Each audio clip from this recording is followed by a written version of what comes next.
Hey everybody, it's Newland here. I am trying a completely different way to record a video about the lab because I left my laptop at home. So I'm using the school laptop and I'm using Teams, so it could be bad. We'll see. This week, I want you to go to It's Learning and go to the astronomy page and go to resources and go to labs and open the lab called Hubble Coding Lab. And it'll take you to this page here. It is a Google Colab assignment like we've done before. And don't forget, the very first thing you want to do, you notice there's this weird little icon here telling me that this is the unsavable version from GitHub. That's what that little icon means. I want to go File, and I want to save it to my own drive. It's probably going to make you sign in. I'm going to sign in with my HISD account. Everybody knows my password is password. And I'm not sure it actually saved. Save a copy and drive. It made me log in, but it didn't save it. And open a new tab. That's fine. I'm using Firefox instead of Chrome so that I don't get logged out. And now it says copy here. I'll close that original tab. Copy of the name of the lab, SDSS Boss Played Hubble's Law. And now it's got the icon that looks like Google Drive, which is good. And maybe instead of copy, I'll put my initials, JN copy. That's better. And click somewhere and it automatically saves. So now any of the changes I make on the Google Colab assignment will be saved every time that I save my page, and it'll save it automatically. Just as a reminder, Google Colab is a type of Google Drive document. You'll remember that there are these heading sections and I've got questions. So question 0, double click. Who is writing this? J. Newland, Master of the Universe. And then click somewhere or hit Shift M and it'll save your progress if you want. So what are we doing? I'm going to walk you through a reminder of what Hubble's law is and why Edwin Hubble is considered such an important astronomer, and what these metal plates that I've got all around my classroom have to do with this assignment. So we have talked about the Sloan Digital Sky Survey all year long, and this first little image you see is from the Sloan Digital Sky Survey robotic telescope in New Mexico, in Apache Point. And here's an actual image of the telescope itself, and this opening right here is the same size as the metal plates that I've got. So those of you that have actually been in my room and seen these silver metal plates that I have, they got a bunch of holes in them. What would happen is you would attach them. I'll scroll down a little bit and show you. Each of the metal plates has to be handmade so that little fiber optic cables can be run from each of the holes to a specialized camera that can take the spectrum of whatever the hole is pointing at in the sky. It could be a star, it could be a galaxy, it could be a quasar, but it's one of those kinds of objects. So this is from a survey called the Baryon Oscillation Spectroscopy Survey, or BOSS. And the point of this was to try and get spectra of galaxies and quasars using this robotic telescope that is funded by the Sloan Foundation in New Mexico. So I have several of these plates. Here's a picture of one of them. And that plate is numbered, what was it? 7045. So this little paragraph here is not really for you. I have teacher friends, which I know many of you are surprised that I have teacher friends, that also have these plates, and they wanted to know how to do this exact same assignment we're doing here, but using the plates they have in their room. And I'm giving them a link here so that you can get one of the pieces of information you need, MJD, which is a really weird way of keeping up with an astronomical timekeeping technique called Julian date. Not that that matters to us, we don't really care. But if you're watching this and you're an astronomy teacher, in order to do the rest of this project, you're going to need to know the Julian date for your particular plate. So mine was 7045. I used this thing to look up the Julian date, and it was this weird number here, 56,577. As a reminder, Google Colab is running code, but it also has text. So you're going to be typing in places, there'll be questions where you are supposed to interpret plots and what exactly the code is doing. And here we are replicating what Edwin Hubble found when he measured the spectrum of galaxies all over the sky. The bigger the redshift, the farther away the galaxy is, and the faster the galaxy seemed to be receding away from our galaxy. So that's what we're going to do. We're going to pull, using Python code, we're going to pull the data from one of these plates, this one right here. We're going to put all of the different galaxies into a big list. We're going to do some math with the information on those galaxies, including how bright they are and their redshift, which is also their distance.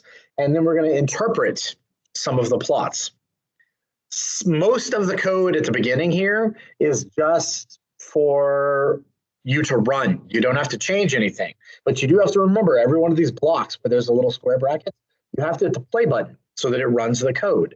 So the very first thing you need to do is all these import statements. So they import the Seaborn library, Pandas, SciPy, the NumPy library, and Matplotlib.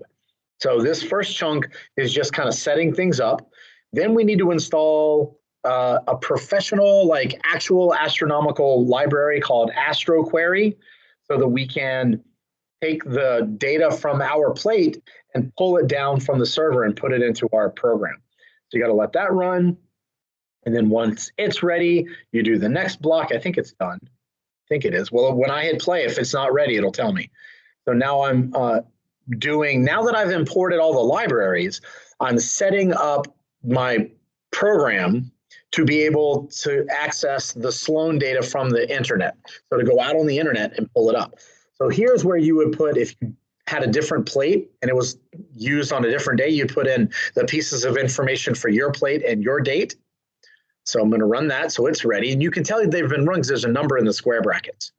Okay, so I did that. So I spent some time this summer actually asking the scientists who know how to do this, how I could have y'all go ask the server for this data yourself. So that's what this section is. It's telling you that I am querying the database to get the ID, the right ascension and declination, which is where it is in the sky, the apparent magnitude, which we're going to manipulate mathematically, and the redshift, which we're going to use in our plots.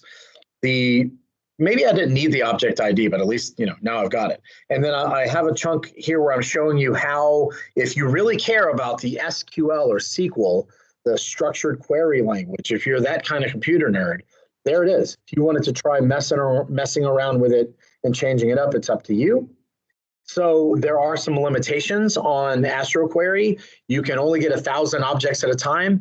There are not 1,000 holes in these big metal plates. So that's okay for us. It's not going to prevent us from being able to pull down all of the data on a given plate. And I included here an image. This is what the actual camera underneath the mirror, this is what it looks like. And I just thought it was a very cool looking picture, so I wanted to include it. The process by which they turn each of those little holes and each of the fiber optics into an image is very complicated. But here's an example of one of the spectra right here. So I have some information about if you care enough to dig into the nerdy underpinnings of how they estimated the brightness of the galaxies or how the different filters on their work, U, G, R, I, and Z. Wait, did I count them right? U, G, R, I, Z. There they are. Anyway, there's more information if you're that kind of nerd like me, I would want to know.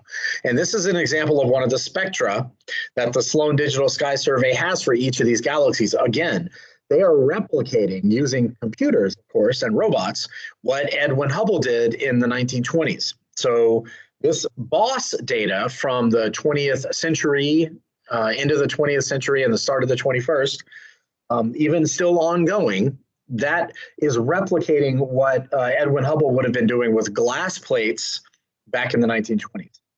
So here I am actually doing the query.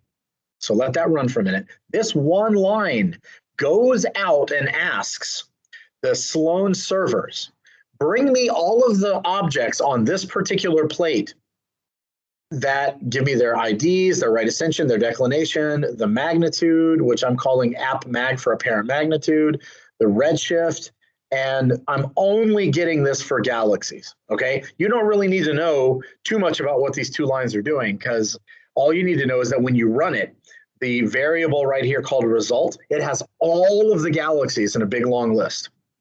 So the next thing I did was to put it in an easier package. So instead of a complicated astronomy package, I'm putting it in more like a spreadsheet kind of thing. So it's called Pandas. So I'm converting the Sloan data in its sort of heavy-duty science package format into something that's kind of more like a spreadsheet. So now you can see there's rows, there's columns, which is similar to what we've done before in previous labs. Here are the IDs for the galaxies. Here's their right ascension and declination. Here's their apparent magnitude of the galaxy. And there's the redshift, which is both the distance away from us, but we can convert that into a speed so that we can figure out how fast that galaxy appears to be receding away from us. Remember, the farther a galaxy is from the Milky Way, the faster it's going to appear to be receding. And that is because the universe has been expanding since the Big Bang. And Edwin Hubble, when he plotted the recession velocity versus the redshift, he got this plot that we now call Hubble's law. So we're going to try to replicate that. So you can see here's the first real question. How does the apparent magnitude of a galaxy act as a way to measure distances to galaxies? This is the standard candle idea that we've talked about. And I do have a link to the inverse square law if you've forgotten about the standard candle idea. And the next thing on here is why we are plotting one thing on the x-axis and one thing on the y-axis. So which of our data variables, apparent magnitude or z, makes the most sense as the independent variable? One came from the camera, which is the magnitude. The other came from measuring the shift in the spectrum. So I'm asking you to make an argument about which thing you think should be on the x-axis. We'll call that the independent variable. And which one do you think should be on the y-axis? Now, I am going to kind of give this away here in a minute, but and I'm asking you to justify why you think that is a good choice. By the way, arguably, you could do it either way if it's going to be a line. And this is going to be a line. So as long as you have a good reason, you could argue it either way. So, all right, well, how did I do it? First of all, you can see that clearly I answered question 2 here by saying that I think the apparent magnitude should be the independent variable and that the redshift, which we had to calculate with some math, would be the dependent variable. So I'm calling x my independent, y my dependent, which is what we typically do. And I have some comments here to explain that. Notice there's nothing for you to do in this code other than run it. So watch what happens when I run it. It spits out a plot. So this one line right here asks the matplotlib library to plot my data as a scatter plot, x comma y. So there's apparent magnitude. And don't forget, as you're making your own plots, some of them I'm asking you to change the x label and the y label to reflect what choices you made about what you plotted. What did you choose for x and what did you choose for y? And always, if you're using code or a spreadsheet for that matter to make a plot, you should always label your graph. What are the axes? So here's redshift measured in unitless quantity. Z is unitless. And then apparent magnitude, which we've discussed magnitude a lot. And this is real data, y'all. It's messy. So we've got outliers and we've got like not quite a straight line, but you can see that they definitely clump together. There is a correlation between redshift and apparent magnitude, but it isn't like it's all big one straight line. So this is, authentic data and it's going to be messy. So question 3 asks you, what do you notice and what do you wonder about our plot? Is there a linear relationship between x and y? Is there more than one group? Do you think there are any outliers? Like, where do you think they're located? So here I'm reminding you that this is what Hubble actually did.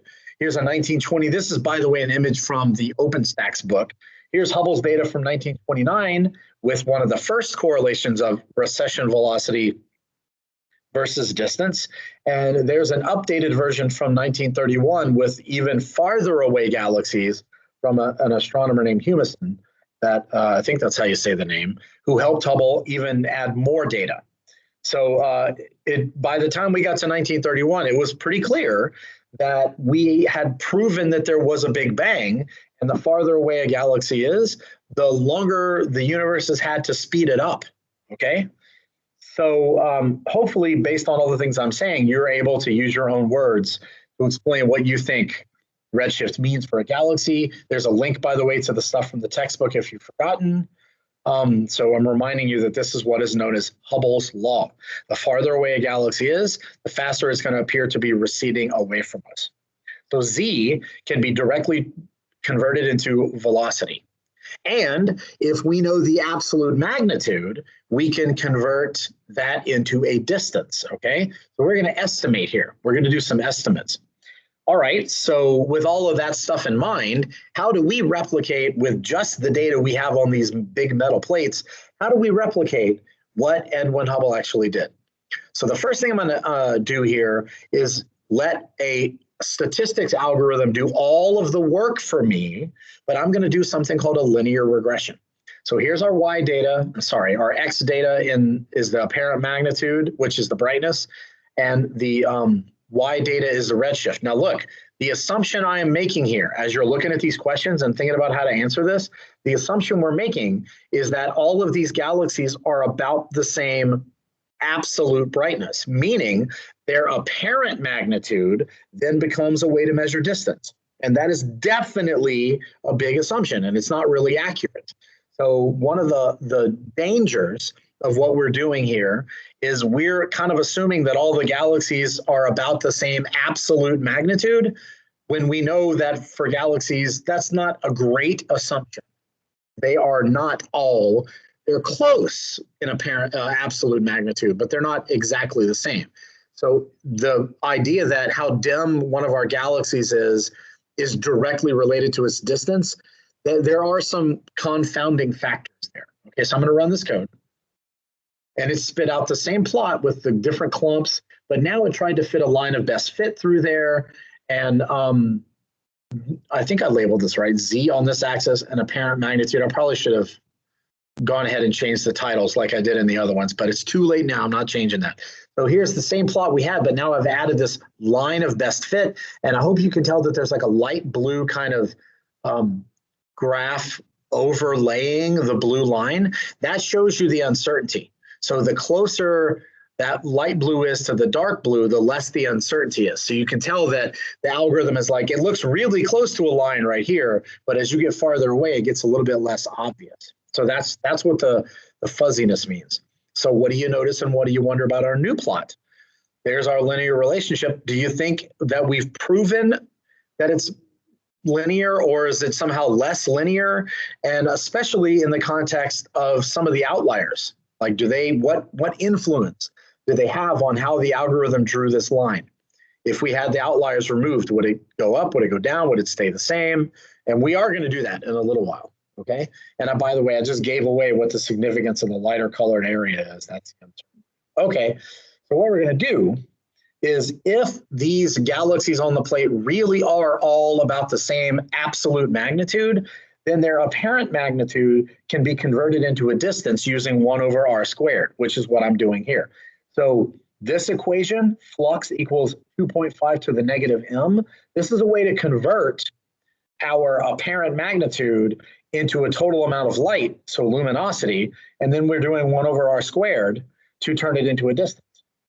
So this is not perfect by any means, but it is a way to estimate just from the apparent magnitude of a galaxy on our plate, we can estimate its distance using 1 over r squared ourselves. Instead of getting a calculator to do it, we're letting Python do the work. Okay. All right. So how do we actually? Oops, I scrolled the wrong way. And I'm trying to tell you what the equations are. So when you are doing this work, hopefully it's going to be pretty clear how to actually do it. Okay. It doesn't matter. I'm about to tell you. So where it says, I don't have line numbers, but where it says set m equal, I lost the video window, y'all. I hope that's fine.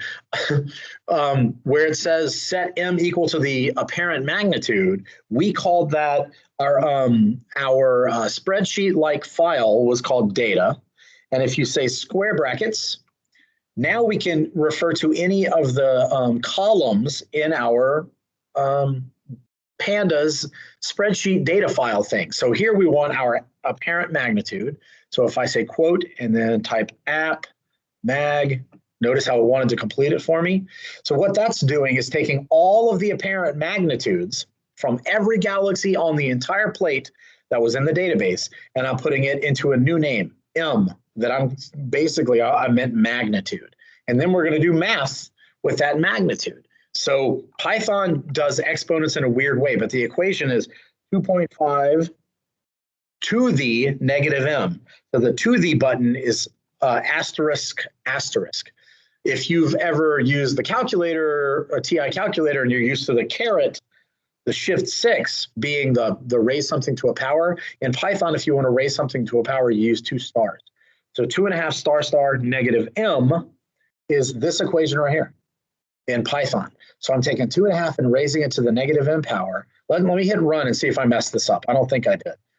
Okay, great. So this first line took every apparent magnitude in our entire thing, our entire variable list, and it put them in a new variable called m, which then I raised to 2.5 power, or no, 2.5 is raised to the negative m power, which means I now have a list of all of the, basically the luminosities of every single galaxy is in this variable called flux.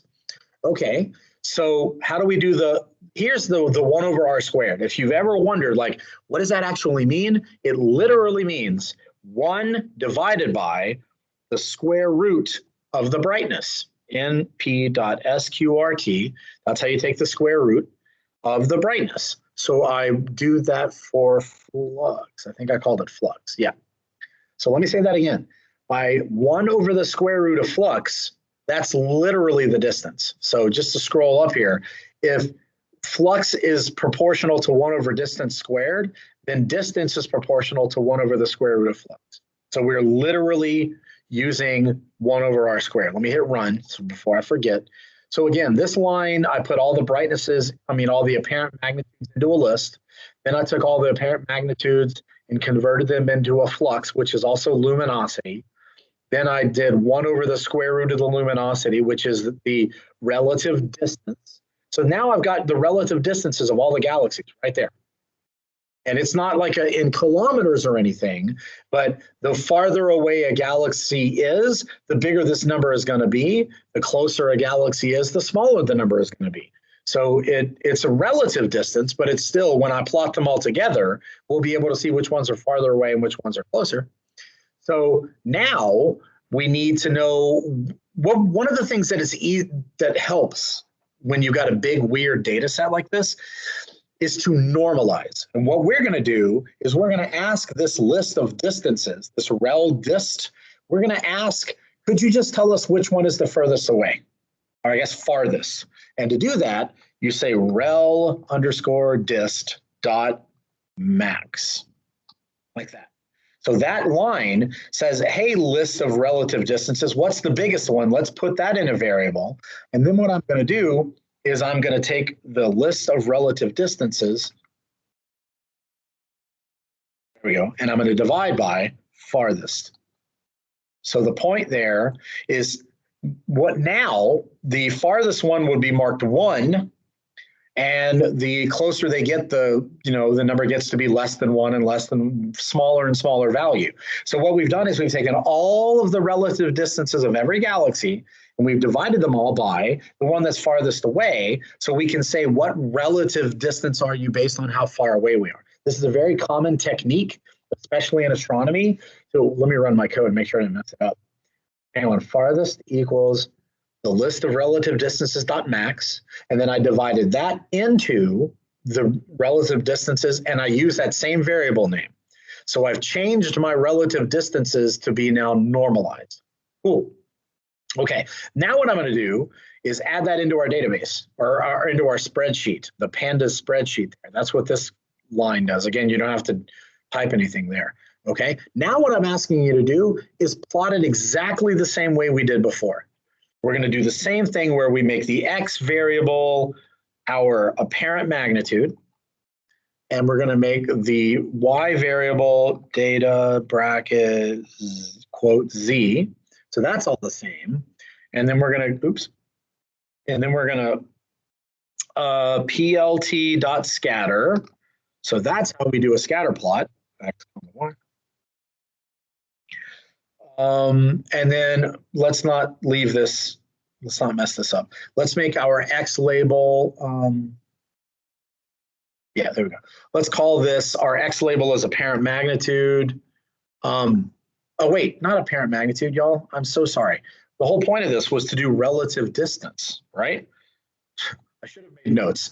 We still want to plot against Z. So we want our y-axis to still be redshift, but now we're making the x-axis the relative distance instead of the apparent magnitude. All we've done is some math to convert apparent magnitude into absolute magnitude and then into a distance. So it should look really, really similar.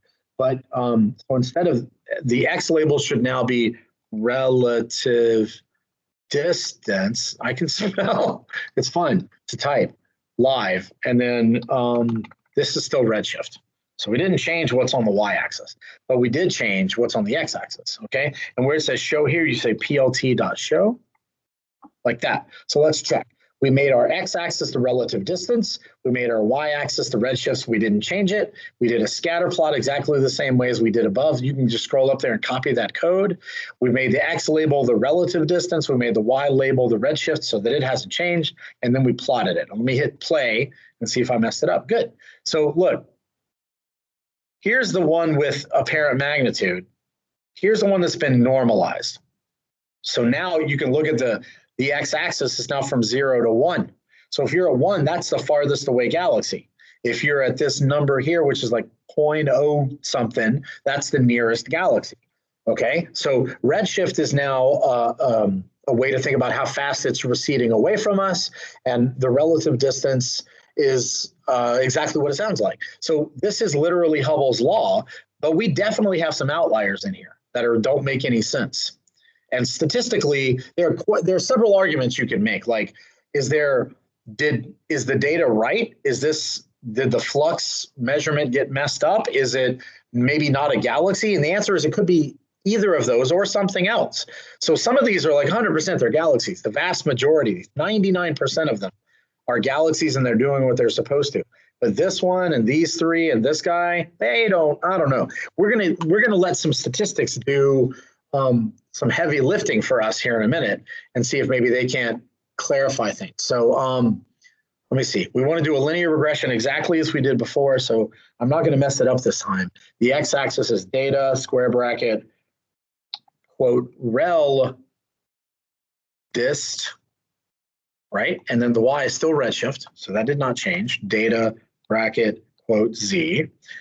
Cool. And then we're doing a linear regression with hang on, let me look at my notes, make sure that I'm still good. I think I've caught up. I wrote down some very sketchy notes, but they don't necessarily make sense. So we're doing a reg plot. All right, let's hit play. Let's see if this is right. I might have messed that up. No, that looks right. There we go. And look at the uncertainty now. Now that we've normalized these, if these really do follow our correlation rule, then these are outliers. Well, maybe not that one. That one kind of almost fits on the line. So maybe that one's worth keeping. But this is a mess. Our farthest away galaxy turns out to maybe be a bad data point. So the argument would be, if you really do believe that most of your data points should be clumped together, can you remove the outliers? And I want to talk about how we would actually do that, okay? So let me see. Let's do a histogram of this, and I'll tell you what that is in a minute. So let's take all of the relative distances, data, rel, dist, there we go. And let's leave everything else the same. I think that will work, and let's hit play. So here's a histogram. Remember, if you don't know what a histogram is, it's a frequency distribution. So the tallest part, that's the most common. So on the, these, again, relative distance is on the x-axis, and how many match that particular relative distance is on the y. Or in this case, I guess it's a percentage. So you can see, no, that's a count. That's not percentage, that's a count.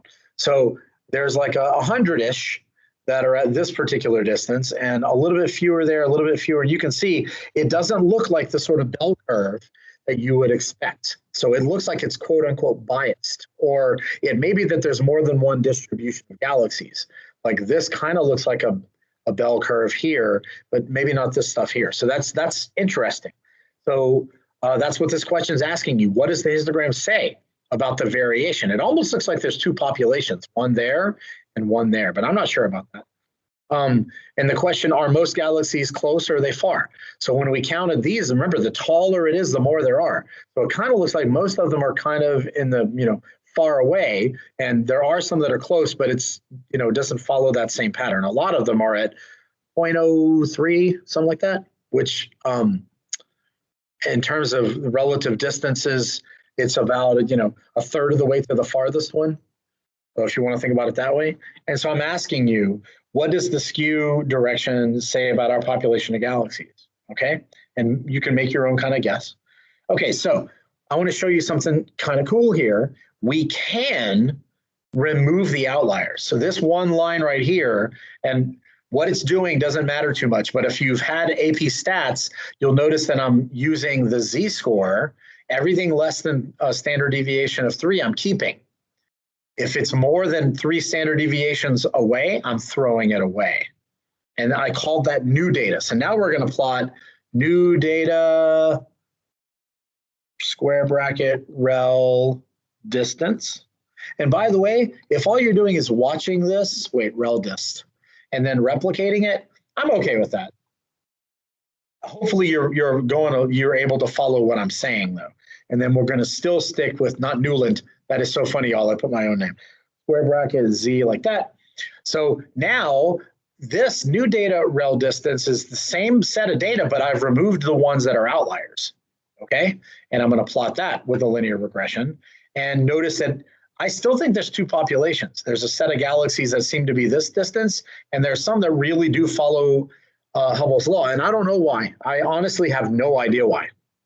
It's an interesting question that I don't have the answer to, but I've removed the outliers now, and you can see that even though the correlation is still strange, it is tighter. There's not as the little blue section. If I scroll back up here, look how broad that was for our normalized data. If I scroll down, it makes a lot more sense. I would still make the claim that there are two populations, though. I'm not sure what that means, though. So now that some of the outliers have been removed and we again plot it, what do you notice and what do you wonder? Why might some of these galaxies that are outliers not follow the relationship of apparent brightness and distance? Could it be something wrong with the data, or what could it possibly be? Was it smart to remove them? What do you think? Do you think we should have left them in? Did it make sense to take them out?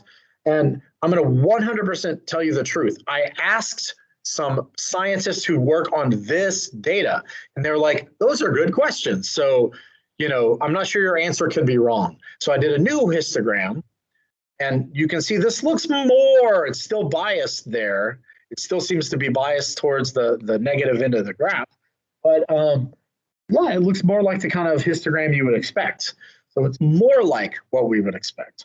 So I would argue, as an advanced researcher myself, that our data looks more like the histogram you would expect. The outlier claim was good. Removing the outliers makes good sense to me. Unless you can think of some reason to keep them, like they might tell you something, you might as well take them out because they were getting in the way of making analysis of the ones that you trust, which is why we did it. Okay, so now for a couple of things that I think are just a very cool way to do visualization. And again, I'm going to give away the code, so don't freak out. Now we're going to plot where the galaxies are in the sky. So like a sky map. It should actually kind of look like our metal plate when we're done. So instead of x being the relative distance or the magnitude or any of that, instead we're going to make the right ascension along the x-axis, which is actually the way we measure it in the sky. The sort of left and right measurement is right ascension, and so that's right ascension. And the up and down is our declination. Declination. Tech. And again, these came directly from Sloan. I never did anything with them, but now you can see why I bothered to get them in the first place. Okay, so X label oops, I highlighted too much. I missed the letter. So this should be right ascension, which is the left and right measurement. And this one should be declination, and you might want to put units. Well, it doesn't matter. They're degrees, by the way. So this is a map of where they are in the sky. And notice that the x-axis is kind of a little bit spread out versus the y-axis, so it doesn't quite look round. But yeah, I think it makes an interesting pattern to see where the galaxies were actually located. I thought that was neat. So what I wanted to do next, basically just because I think it's an interesting way to visualize data, and I asked you a couple of questions about it.